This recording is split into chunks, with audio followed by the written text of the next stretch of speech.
রবিউল আউয়াল মাসে বিশুদ্ধ বর্ণনা অনুযায়ী ৮ অথবা ৯ রবিউল আউয়াল, প্রসিদ্ধ বর্ণনা অনুযায়ী ১২ই রবিউল আউয়াল সোমবারে রাসূল সাল্লাল্লাহু আলাইহি সাল্লাম জন্মগ্রহণ করেন। মাস রবিউল আউয়াল মাস, বিশুদ্ধ বর্ণনা অনুযায়ী ৮ অথবা ৯ রবিউল আউয়াল, প্রসিদ্ধ বর্ণনা অনুযায়ী ১২ই রবিউল আউয়াল রাসূল সাল্লাল্লাহু আলাইহি সাল্লাম সোমবারে জন্মগ্রহণ করেছেন। এখন আপনারা একটু বলেন আমারে, সোমবার এটা কি বছরে একবার না প্রতি সপ্তাহে? রাসূলুল্লাহ সাল্লাল্লাহু আলাইহি সাল্লাম সোমবারে রোজা রাখতেন।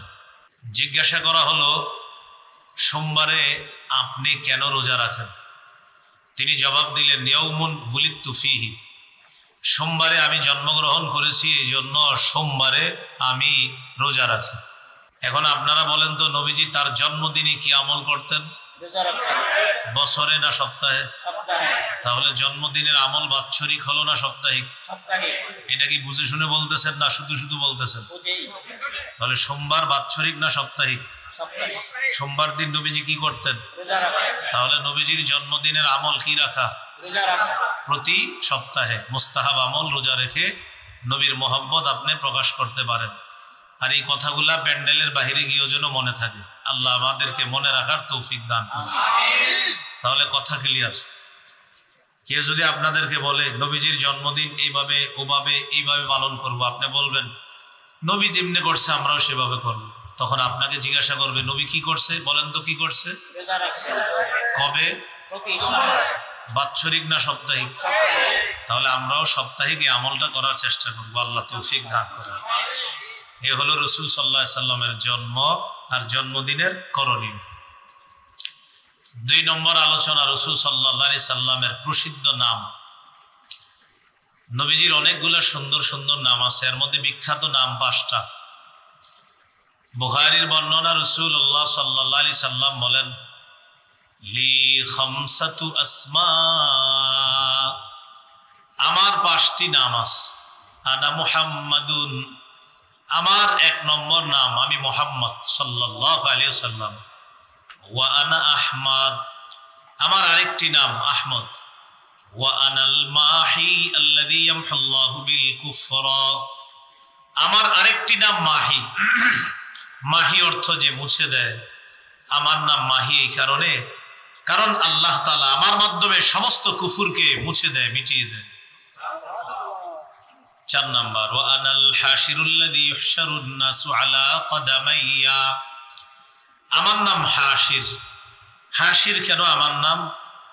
কিয়ামতের ময়দানে আমার কবর সর্বপ্রথম ফাঁকা করে কবর থেকে আমাকেই বের করা হবে, এরপর অন্যান্য মানুষকে সমবেত করা হবে। এই জন্য আমার মাধ্যমে সমবেত করা শুরু হবে, এই জন্য আমার নাম হাশির। হাশিরের অর্থ হলো সমবেতকারী। হাসর অর্থ সমবেত করা, জমা করা, একত্রিত করা। হাশির মানে সমবেতকারী, যিনি সমবেত করেন। আমার মাধ্যমে যেহেতু আল্লাহ তাআলা কিয়ামতের ময়দানের শুরুটা করবে, হাসর করবে, এজন্য আমার নাম হাশির। ৫ নাম্বার, ওয়া আনাল আকিব, আমার নাম আকিব। আকিব মানে আমি সর্বশেষ আগমনকারী নবী, আমার পরে আর কোনো নবী হবে না। এ হলো রাসূল সাল্লাল্লাহু আলাইহি সাল্লামের ৫টি নাম। আজকের ৩ নম্বর আলোচনা, গুরুত্বপূর্ণ আলোচনা, নবীজির দৈহিক সৌন্দর্য। মাথা থেকে পা পর্যন্ত আমি সৌন্দর্যগুলা বর্ণনা করি, আপনারা মন দিতে একদম এদিক সেদিক হবেন না, না হয় ছুটে যাবেন। হঠাৎ নাকের কথা বলবো, পরে আপনি ভুলে যাবেন, কিরে হুজুর নাক বাদ দিল কেন? আসলে বাদ দেয়নি, আপনি মনে দিয়ে শুনেননি। হ্যাঁ, এই জন্য মাথা থেকে পা পর্যন্ত বলি, মন দিয়ে শুনেন। বলেন ইনশাআল্লাহ। প্রথমে এক কথায় নবীর সৌন্দর্যটা আমরা শুনে নিই। হাদিসের একটা কিতাব আছে, নাম আল জামিউস সগীর।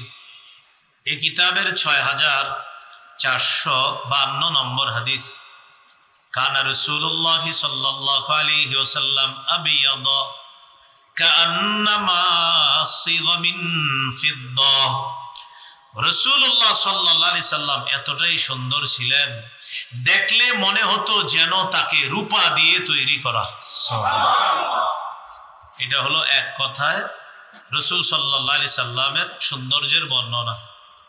এবার মাথা থেকে আমরা বর্ণনা শুরু করি। তিরমিজির হাদিস ৩৬৩৭ নম্বর হাদিস। কানা রাসূলুল্লাহ সাল্লাল্লাহু আলাইহি ওয়াসাল্লাম দখমার রাসি, রাসূলুল্লাহ সাল্লাল্লাহু আলাইহি সাল্লামের মাথা মোবারক একেবারে ছোট ছিল না, বরং যাদের মাথা ছোট তাদের চাইতে তুলনামূলক আমার হাবিবের মাথাটা একটু বড় ছিল, দেখতে অসাধারণ সুন্দর লাগতো। মাথার মধ্যে চুলগুলো কেমন ছিল? জাওয়াইদুল মুসনাদ হাদিসের কিতাবে, কিতাবের 944 নম্বর হাদিস, কানা রাসূলুল্লাহ সাল্লাল্লাহু আলাইহি ওয়াসাল্লাম কাসীর শা'রির রাস, রাসূলুল্লাহ সাল্লাল্লাহু আলাইহি সাল্লামের চুল মুবারক ঘন ছিল, নবীজির মাথার চুলগুলো ছিল ঘন। এবার জানবো আমরা চুলগুলা কি লম্বা ছিল নাকি কোকড়ানো ছিল? হ্যাঁ, একজনে কয় কোকড়ানো, আমি বলছি হ্যাঁ, আপনি দেখেন কি ছিল না, আপনারা মাথায় আসছে হুজুর লম্বা না হয় কোকড়ানো, একটা তো হবে না, হাদিস শুনলে বোঝা যাবে একটাও না। সুবহানাল্লাহ বলেন। এই জন্য তো তিনি আমাদের নবী, এই জন্য তো তিনি সবচেয়ে বেশি সুন্দর, কারণ তার সৌন্দর্যের বর্ণনা এটা দিয়ে শেষ করা যায় না। সুবহানাল্লাহ। সহিহ মুসলিমের বর্ণনা 2347 নম্বর হাদিস, আনাস ইবনে মালিক রাদিয়াল্লাহু তাআলা আনহু বলেন, লা বিল জাদিল কাতিতি ওয়ালা বিস সাবতি, তার চুলগুলো একেবারে লম্বা ছিল না, আবার একেবারে কোকড়ানো ছিল না। তাহলে যিনি বলছে কোকড়ানো তার কথা হলো না। নবীজির চুলগুলো একেবারে কোকড়ানো ছিল না, আবার একেবারে লম্বা ছিল না, তাহলে কেমন ছিল? হ্যাঁ, এমন টেনশনে পড়ে আছে হুজুর, বললে আবার কি জানি হয়। দেখি হাদিস কি বলে। আল জামিউস সগীর হাদিসের কিতাব 6475 নম্বর হাদিস, হাদিসের বর্ণনাকারী আবু হুরায়রা রাদিয়াল্লাহু তাআলা তিনি বলেন, কানা রাসূলুল্লাহ সাল্লাল্লাহু আলাইহি ওয়াসাল্লাম রাজিলাশ শা'রি, রাসূলুল্লাহ সাল্লাল্লাহু আলাইহি সাল্লামের মাথার চুলগুলো ঈষৎ ঢেউ খেলানো ছিল। বাতাসে আমাদের চুল ঢেউ খেলে, বাতাস ছাড়াই আমার নবীর চুলগুলা হালকা ঢেউ খেলতো সব সময়। এ হলো নবীজির চুল মুবারক। সহিহ মুসলিমের বর্ণনা 2344 নম্বর হাদিস, قد شمط مقدم رأسه ولحيته, নবীজির মাথার চুল মুবারকের সামনের অংশের কয়েকটা চুল সাদা হয়ে গেছে, দাড়ি কয়েকটা সাদা হয়েছে। কানা ইযা দাহানা লাম ইয়াতাবায়্যান, নবীজি যদি তেল দিতেন আর চুলগুলো আছড়া রাখতেন তাহলে ওই সাদা চুল দেখা যাইতো না তেল দিলে। ওয়াকানা ইযা শাইসা রাসুহু তাবায়্যানা, আর যদি চুলগুলো আছড়ানো না থাকতো তাহলে সাদা চুল দেখা যাইত, এলোমেলো থাকলে দেখা যেত। ভাই এলোমেলো মানি আবার আমার আপনার মতো এলোমেলো, আমরা এলোমেলো মানি ভালো না। আমাদের নবীজির এলোমেলো এক সুন্দর। সুবহানাল্লাহ। মনে করেন চুল আছড়ানো এক সুন্দর, চুল আছড়ানো না আরেক সুন্দর, তেল দেওয়া এক সুন্দর, তেল দেওয়া না আরেক সুন্দর। আমি আপনি ঘুমের মধ্যে নাক ডাকি, আরেকজনের ডিস্টার্ব হয়, থুর বেড়া এত নাক ডাকস কেন, আমাদেরকে বলে। আমার হাবিব নাক ডাকে না, তার ঘুমের এক সৌন্দর্যতা, নাক ডাকে হাদিসে আসছে তার নাক ডাকাটার আরেক সৌন্দর্যতা। আমাদের নবীর সব সুন্দর। সুবহানাল্লাহ। তো রাসূল সাল্লাল্লাহু আলাইহি সাল্লামের চুল আছড়ানো থাকলে সাদা চুল দেখা যাইতো না, আছড়ানো না থাকলে সাদা চুল দেখা যাইতো। ইনিন ফারাকাত আকিকাতুহু ফারাকা ওয়া ইল্লা ফালা, চুল যদি অনায়াসে সিঁথি আসতো তাহলে সিঁথি কাটতেন, এইভাবে সিঁথি কাটতেন, অন্যথায় তিনি চুল সিঁথি কাটতেন না। এইগুলো চুলের বর্ণনা। এবার চুলগুলা লম্বা ছিল কেমন? আগে আমার সাথে একটু বলেন, বলেন অফরা, লিম্মা, জুম্মা, অফরা, লিম্মা, জুম্মা। বলেন অর্ধ কান পর্যন্ত লম্বা, এটাকে অফরা বলে। দুই কান এবং দুই কাঁধের মাঝামাঝি লম্বা লিম্মা, দুই কাপ পর্যন্ত লম্বা জুম্মা। তাহলে কানের মাঝামাঝি পর্যন্ত লম্বা, যা কানের লতি পর্যন্ত প্রলম্বিত হতো এটাকে বলা হয় ওয়াফরা। দুই কান আর দুই কাঁধের মাঝামাঝি লম্বা, এটাকে বলা হয় লিম্মা। দুই কাঁধ পর্যন্ত লম্বা, এটাকে বলা হয় জুম্মা। এবার হাদিস থেকে আমরা দেখে নিই। সহিহ মুসলিমের বর্ণনা 2338 নম্বর হাদিস। হাদিসের বর্ণনাকারী আনাস ইবনু মালিক রাদিয়াল্লাহু তাআলা তিনি বলেন, কানা শারু রাসূলিল্লাহি সাল্লাল্লাহু আলাইহি ওয়াসাল্লাম ইলা আমসাফি উযুনাই। রাসূলুল্লাহ সাল্লাল্লাহু আলাইহি সাল্লামের চুল মুবারক দুই কানের মধ্য পর্যন্ত, যা কানের লতি পর্যন্ত লম্বা হতো, এটাকে জানি কি বলে? মাশাআল্লাহ, এই তো মাশাআল্লাহ, কি বলে? আফরা। এবার দ্বিতীয় প্রকার লিম্মা। সহিহ বুখারীর বর্ণনা 5905 নম্বর হাদিস।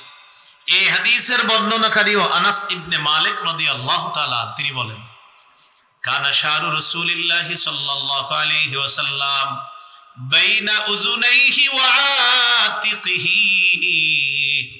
রাসূলুল্লাহ সাল্লাল্লাহু আলাইহি সাল্লামের চুল মুবারক দুই কান আর দুই কাঁধের মাঝামাঝি পর্যন্ত প্রলম্বিত হতো কখনো, এটাকে বলা হয় লিম্মা। আরেকটা রয়ে গেল জুম্মা। সহিহ বুখারীর বর্ণনা 5904 নম্বর হাদিসের বর্ণনা। এই হাদিসের বর্ণনাকারীও আনাস ইবনে মালিক রাদিয়াল্লাহু তাআলা তিনি বলেন, কানা ইয়াদরিবু শারু রাসূলিল্লাহি সাল্লাল্লাহু আলাইহি ওয়াসাল্লাম মানকিবাই। নবীজির চুলগুলো কখনো কখনো দুই কাঁধ পর্যন্ত লম্বা হয়ে যেত, এটাকে বলা হয় জুম্মা। তাহলে অফরা, লিম্মা, জুম্মা, এই তিন ধরনের চুল ছিল রাসূল সাল্লাল্লাহু আলাইহি সাল্লামের। সামনে শীতকাল, শীতকালে চাইলে এই তিনটা চুল ট্রাই করতে পারেন। যদি বেশি গরম লাগে তো শীতকালে আপনি ট্রাই করতে পারেন, হয়তো অফরা, না হয় লিম্মা, না হয় জুম্মা, আপনি ট্রাই করে নেন। আল্লাহ তৌফিক দান করেন। এগুলো আমার হাবিবের চুলের বর্ণনা। এবার আমরা জানবো রাসূল সাল্লাল্লাহু আলাইহি সাল্লামের মাথা গেল, এবার জানবো চেহারা মুবারকের বর্ণনা। সহিহ বুখারীর বর্ণনা 3549 নম্বর হাদিস। এই হাদিসের মধ্যে আছে, কানা রাসূলুল্লাহি সাল্লাল্লাহু আলাইহি ওয়াসাল্লাম আহসানান নাসি ওয়াজহা। এই পৃথিবীতে যত মানুষ আছে সবার মধ্যে সর্বাপেক্ষা আল্লাহ রাসূলের চেহারা মোবারক সবচেয়ে বেশি সুন্দর। বলেন সৃষ্টির সেরা, বলেন সৃষ্টির সেরা, দেখতে সেরা, বাহির সেরা, ভিতরেও সেরা। নবীজির দৈহিক সৌন্দর্যেও তিনি সেরা, আভ্যন্তরীণ সৌন্দর্যে তিনি সেরা, চারিত্রিক সৌন্দর্যে তিনি সেরা, তিনি সৃষ্টির শ্রেষ্ঠ। এইগুলো চেহারা। তিরমিজির হাদিস 3638 নম্বর হাদিস। লাবিল মুকালসাব। নবীজি চেহারা মুবারক একেবারে গোল ছিল না, বাল কানা ফি ওয়াজহিহি তাদবীর, বরং চেহারার মধ্যে একটা গোল গোল ভাব ছিল। একেবারে গোল ছিল না, চেহারার মধ্যে গোল গোল একটা ভাব ছিল। এখন সাহাবী জিজ্ঞাসা করছে, আকানা ওয়াজহুহু মিসলাস সাইফ। আচ্ছা, গোল গোল ভাব, তাহলে কি এটা তরবারির মতো? ওই যে তরবারির সামনের অংশটা একটু গোল।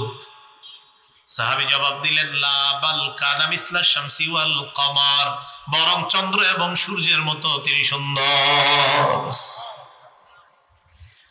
সাহাবী জাবির ইবনে সামুরা রাদিয়াল্লাহু তাআলা আনহু বলেন, তিরমিজির বর্ণনা 2811 নম্বর হাদিস, রাআইতু রাসূলুল্লাহি সাল্লাল্লাহু আলাইহি ওয়াসাল্লাম ফি লাইলাতি ইদহিয়ান। সাহাবী বলেন, জোছনা রাতে আমি আল্লাহর নবীর দিকে তাকাইলাম। কি রাতে? জোছনা। ফাজালতু আনজুরু ইলা রাসূলিল্লাহ ওয়া ইলাল কমার, ইলা রাসূলিল্লাহ ওয়া ইলাল কমার। জোছনা রাতে আল্লাহর নবীর দিকে তাকাইলাম, একবার চাঁদের দিকে তাকাই, আরেকবার নবীর দিকে তাকাই, একবার নবীর দিকে তাকাই, আবার চাঁদের দিকে তাকাই, নবী চাঁদ, নবী চাঁদ, নবী চাঁদ, নবী চাঁদ।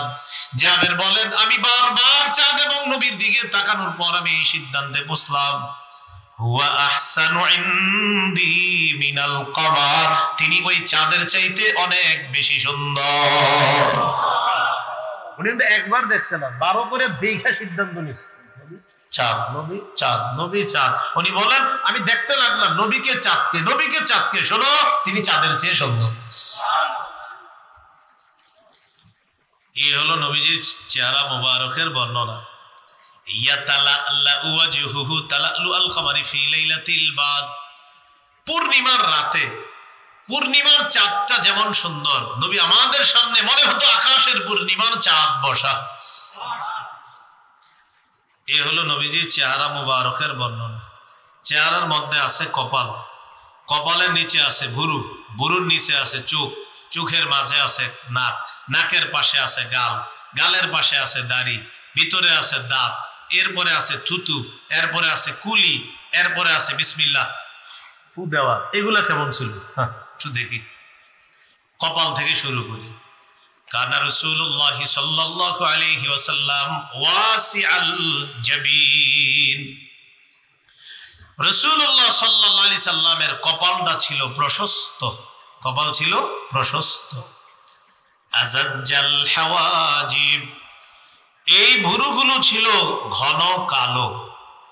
সাওয়াবিগ ফি গায়রি কাররিন বাইনাহুমা ইউদিরুহুল গাদাব, দুই ভুরুর মাঝখানে ফাঁকা জায়গার মধ্যে ছোট্ট একটা রগ। নবী যখন রাগ করতেন, এই রাগ নবীর এই রগটাকে ফুলিয়ে দিয়ে চেহারার সৌন্দর্যতা আরো বাড়া দেয়। দুই ভুরু কালো বাঁকা, মাঝখানে ফাঁকা, ছোট্ট একটা রগ।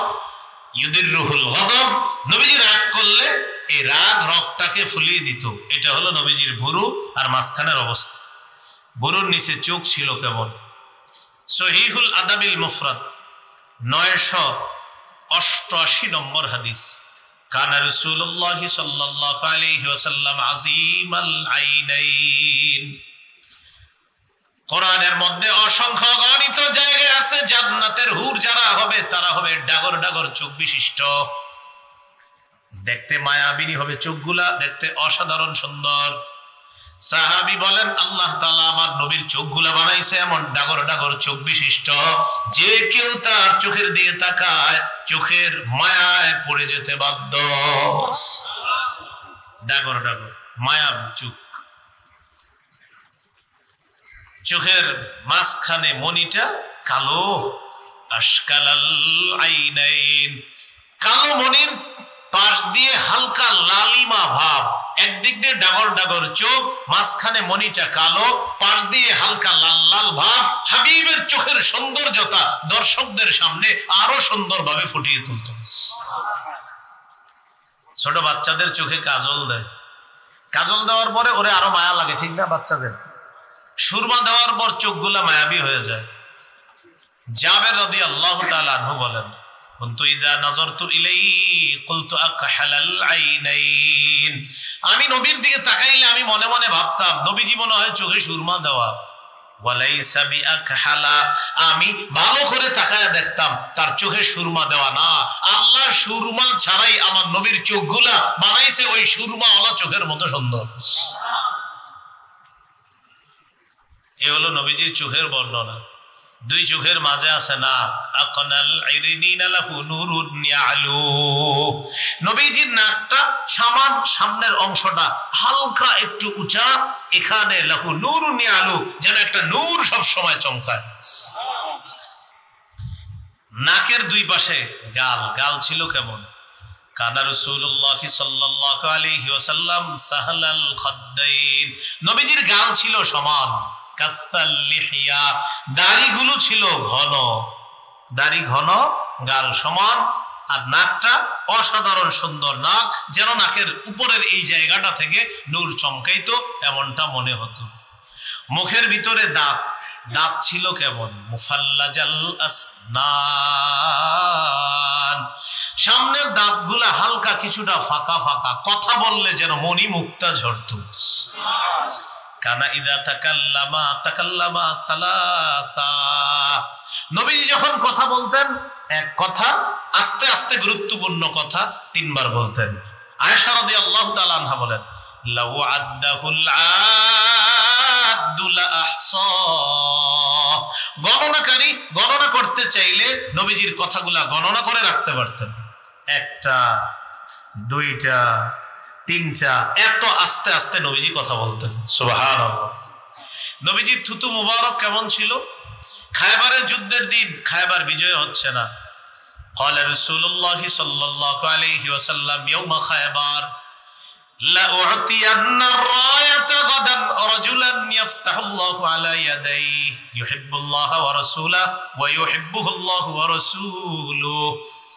খায়বারের যুদ্ধের দিন নবীজি বললেন, আগামীকাল আমি এমন এক ব্যক্তির হাতে পতাকা দিব যার মাধ্যমে আল্লাহ খায়বার বিজয় দান করবেন। যে আল্লাহকে ভালোবাসে, রসুলকে ভালোবাসে, আল্লাহ এবং তার রসুলও তাকে ভালোবাসে। ও বুখারীর হাদিস, এটা 4210 নম্বর হাদিস। পতাকা দিবে কয়জনকে? সবাই। কয়জনকে? সাহাবীরা রাতে কেউ ঘুমায় না, এই টেনশনে দিবে একজনে। সে একজনকে আমি অমুকে আবু বকর না, নবী একজন বলছে, সে একজন কে? আবু বকর না, না মনে হয় ওমর, না মনে হয় আলী। সবাই ভাবতেছে আমি হব এরকম। হাদিসের ভাষ্য হলো ফাবাতান নাসু ইয়াদুকুনা লাইলাতাহুম, প্রত্যেকে রাতে এই জল্পনা কল্পনায় কাটায়া দেয়, মনে হয় আমাকেই দিবে। কুল্লুহুম ইয়ারজু আইয়ুতাহা, সবার আশা পতাকাটা আমাকে দিবে। পরের দিন নবীর সামনে গেছে, যাওয়ার পর নবীজি বলেন আইনা আলী ইবনে আবি তালেব। চারদিকে তাকায়, আলী কোথায়? সাহাবীরা জবাব দিলেন হুয়া ইশতাকি আইনাইহি ইয়া রাসূলুল্লাহ, হুজুর আলীর চোখে সমস্যা, এই জন্য আলী আসে নাই। ফাআরসালু ইলাইহি, লোক পাঠায় দিছে আলীর কাছে, আলীকে নিয়ে আসা হলো। ফাবাসাকা রাসূলুল্লাহ সাল্লাল্লাহু আলাইহি ওয়াসাল্লাম ফি আইনাইহি, আল্লাহর নবী আলীর দুই চোখের মধ্যে থুতু মুবারক লাগায়া দিছে। ফাবারাআ কান্নাহু লাম ইয়াকুন বিহি ওয়াজাউন, সাহাবী বলেন আলীর চোখের দিকে আমরা তাকাইলাম, তাকায়া দেখলাম যেন আলীর চোখের মধ্যে কোনোদিনও কোনো সমস্যা হয় নাই। থুতু লাগাই দিছে, এমন ভালো হয়েছে না সমস্যা। স্বপ্নেও যদি আমগরে দিয়া দেয় এরকম নবীজি থুতু, যে মুখ হা করো আমি থুতু দিই, তাও ভাগ্য অনেক। সুবহানাল্লাহ। এই হলো নবীজির থুতু মোবারক। রাসূলুল্লাহ সাল্লাল্লাহু আলাইহি সাল্লামের কুলি কেমন? ফেলে দেন না, কুলিটা কেমন? মুসনাদে আহমদ হাদিসের কিতাব 18838 নম্বর হাদিস। এই কিতাবের মধ্যে হাদিস প্রায় 40,000-এর কাছাকাছি, বিশুদ্ধ হাদিসে আছে প্রায় 27,000-এর বেশি। 18838 নম্বর হাদিসের বর্ণনা, উতিয়া রাসূলুল্লাহ সাল্লাল্লাহু আলাইহি ওয়াসাল্লাম বিদালবিম মিম্মা, আল্লাহ রাসূলের কাছে এক বালতি পানি আনা হলো। ফাশারিবা বিন, নবীজি পানি পান করলেন, করার পর মুখের মধ্যে পানি দিলেন, দেওয়ার পর কুলি করলেন। কুলি করার পর ফাসাব্বা ফিল বিইরি, আল্লাহ নবী কুলির পানি কূপের মধ্যে ফেলে দিলেন। কিসের মধ্যে? হ্যাঁ বুঝেন, কিসের মধ্যে? তাহলে কুলির পানি মিশলো কিসের সাথে? কূপের পানির সাথে। ফাফাহা মিনহা মিসলু রিহিল মিস, কূপের পানি থেকে মেশক আম্বরের ঘ্রাণ বের হয়। আহারে, নবী যদি কুলির পানিটাও স্বপ্নে দিত। আমাদের হাবিবকে আমরা ভালোবাসি, অনেক ভালোবাসি, জীবনের চেয়ে বেশি ভালোবাসবো, কিন্তু আমাদের হাবিবের শানে আমরা কোনো উল্টাপাল্টা কাজ করব না। বলেন ইনশাআল্লাহ, বলেন ইনশাআল্লাহ। তাহলে গেল কি? থুতুর আলোচনা চলতেছে, আমরা হযরত আলীকে ডাকছে, চোখ ভালো হয়ে গেছে। আরেকটা গেল কুলির আলোচনা, কুলি থেকে মেশক আম্বরের ঘ্রাণ বের হয়েছে। এবার রয়ে গেছে ফু। বিসমিল্লাহির রহমানির রহিম। আপনি আমার একটা ফু দেন। বিসমিল্লাহ, বিসমিল্লাহির রহমানির রহিম। হ্যাঁ, আপনারা দিছি তো, ফেরত নিয়ে নিলাম আমরা। হ্যাঁ, তো ফেরত নিয়ে নেই, মানে আপনারও দিছি, আপনিও দিছেন, যাতে হ্যাঁ সমান সমান। আচ্ছা আচ্ছা। রাসূলুল্লাহ সাল্লাল্লাহু আলাইহি সাল্লামের এক সাহাবী নাম সালামা ইবনুল আকওয়া রাদিয়াল্লাহু তাআলা। আবু দাউদের হাদিস, ইয়াজিদ ইবনে আবি উবাইদ, উনি বলেন নবীর এই সাহাবীর পায়ের গোছার মধ্যে আমি একটা ক্ষতের চিহ্ন দেখলাম, আঘাত। আমি তাকে প্রশ্ন করলাম আপনার পায়ের মধ্যে কি সমস্যা? সাহাবী সালামা জবাব দেয় আসাবাতনি ইয়াউমা খায়বার, খায়বারের যুদ্ধের দিন আমার পায়ে আঘাত লাগছে। খায়বারের যুদ্ধে আমার পায়ে আঘাত লাগছে। মাঠের মধ্যে ঘোষণা হয়ে গেছে আল্লাহ নবীর সাহাবী সালামার পায়ের মধ্যে আঘাত লাগছে। নবীজি বললেন সালামাকে আমার কাছে নিয়ে আস। নবীর সামনে নেওয়া হয়, নেওয়ার পর ফানাফাসা ফিয়া সালাসা নাফাসাত, আল্লাহ নবী আমারে 3টা ফু দিস। কয়টা? 3টা। ফামাশতাকাইতুহা হাত্তা সাআ, 3 ফু দেওয়ার পর আজ পর্যন্ত এই ক্ষত স্থানে আমি কোনো ব্যথা অনুভব করি না। ফু দিয়ে দিছে আর ব্যথা পাই না। সুবহানাল্লাহ। এই হলো আমার নবীর ফু। নবীজি সাল্লাল্লাহু আলাইহি সাল্লামের গলাটা কেমন ছিল? গলা একটা রূপার প্লেটের মধ্যে যদি একটা মণি মুক্তা রাখা হয়, প্লেটটা রূপার আর একটা মণি মুক্তা রাখা হয়, সৌন্দর্যতা বাড়বে না কমবে?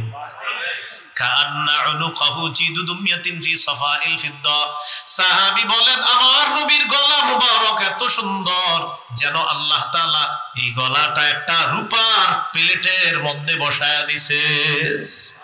দেহটা হলো রূপার মতো যেন, আর যেন আল্লাহ এই গলাটাকে মণি মুক্তা মুতির মতো একটা রূপার প্লেটে আল্লাহ বসায়া দিলে যেমন সুন্দর, হাবিবের গলাটা যেন একটা রূপার উপরে চকচক করতেছে, এত সুন্দর আল্লাহ রাসূলের গলা মুবারক। গলার নিচে এই কাদের অংশ, রাআইতুল খাতামা ইনদা কাতিফিহি মিসলা বাইযাতিল হামামা, কবুতরের ছোট্ট ডিমের মতো নবীর এখানে একটা মোহরে নবুয়ত দেখলাম। এটাই হলো আমাদের নবী, শেষ নবী, তারপরে আর কোনো নবী হবে না, এটার মোহর এখানে দেখতে পেলাম। সুবহানাল্লাহ, এটাকে বলে মোহরে নবুয়ত। নবীজির বুক ছিল কেমন? কানা রাসূলুল্লাহ সাল্লাল্লাহু আলাইহি ওয়াসাল্লাম আরিদাস সাদরি, নবীর বুক ছিল চওড়া প্রশস্ত, দেখলে একজন বীর পালোয়ান মুজাহিদের মতো। সুবহানাল্লাহ। দাকিকাল মাসরুবা, বুক থেকে নাভি পর্যন্ত একটা ছোট্ট পশমের রেখা, চিকুন রেখা, যেন কোন শৈল্পিক সৌন্দর্য বুক থেকে নাভি পর্যন্ত বসায় দেওয়া হয়েছে। আল্লাহ তাআলা এত সুন্দর করে বুক থেকে নাভি পর্যন্ত পশমের রেখাটা বসায় দিছে, একদম চিকুন, যেন একটা খেজুর গাছ। কি গাছ? খেজুর গাছের কি আশেপাশে কোনো পশম আছে? একদম উপরে পাতা আর নিচে ঠিক এমন যেন একটা চিকন পশমের রেখা আল্লাহ বসায় দিছে, অসাধারণ সুন্দর। পেট সাওয়া আল বাতনি ওয়াস সাদরি, পেট আর বুক ছিল সমান, পেট আর বুক ছিল সমান। এজন্য পেট বুক সমান রাখা এটা দরকার। যুবক ভাইয়েরা একটু ব্যায়াম ট্যায়াম করা দরকার। প্রতিদিন সকালবেলা একটু হাঁটবেন, একটু দৌড়াবেন। আমাদের দেশের বিজ্ঞ মুফতি সাহেবরা কখনো জিহাদের ফতুয়া দিলে যেন যুবকরা সবার আগে জিহাদের ময়দানে যেতে পারে, এই জন্য শরীরটা ফিট রাখতে হবে।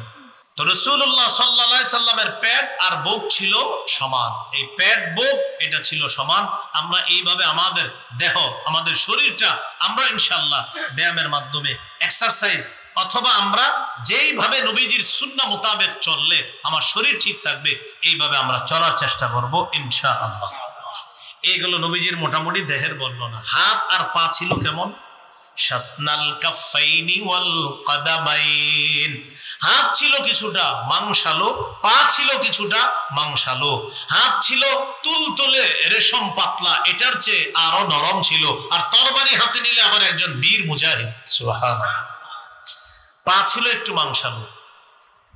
ইদা মাশা তাকাফফা কান্নামা ইন হাত্তা মিন সাবাব, আল্লাহ নবী যখন রাস্তায় হাঁটতেন, সমতল ভূমির মধ্যে যখন হাঁটতেন, মনে হতো তিনি উপর থেকে নিচে নামতেছে।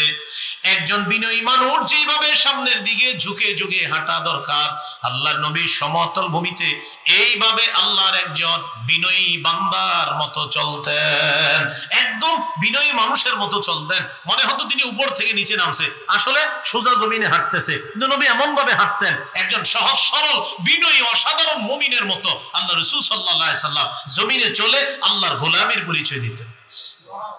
তো নবীজি সাল্লাল্লাহু আলাইহি সাল্লামের এটা হলো সৌন্দর্যতা। এক নাম্বার গেল নবীজির জন্ম, দুই নাম্বার গেল নবীজির নাম, তিন নাম্বার গেল নবীজির দৈহিক সৌন্দর্যতা। আজকের চার নাম্বার আলোচনা, নবীজির নবুয়ত কখন থেকে নির্ধারিত, এটা গুরুত্বপূর্ণ আলোচনা। তিরমিজির হাদিস 3609 নম্বর হাদিস। এই হাদিসের মধ্যে আসছে সাহাবীরা নবীকে জিজ্ঞাসা করলেন, মাতা ওয়াজাবাত লাকান নবুওয়া, হুজুর আপনার জন্য নবুয়ত কখন থেকে নির্ধারণ হয়েছে? নবী বললেন, ওয়া আদামু বাইনা রূহি ওয়াল জাসাদ, আদম যখন রূহ এবং শরীরের মধ্যে ছিল তখন থেকেই আমার জন্য নবুয়ত নির্ধারিত হয়েছে। আদম যখন শরীর এবং রূহের মধ্যে ছিলেন তখন থেকে আমার নবুয়ত নির্ধারিত হয়েছে। এটা হলো 4 নাম্বার আলোচনা, নবুয়ত কখন থেকে নির্ধারিত। 5 নাম্বার আলোচনা, নবুয়তের প্রকাশ ঘটেছে কখন। তাহলে বাংলাটা মনে রাখবেন, একটা হলো নবুয়ত নির্ধারিত আর একটা হলো নবুয়ত প্রকাশ।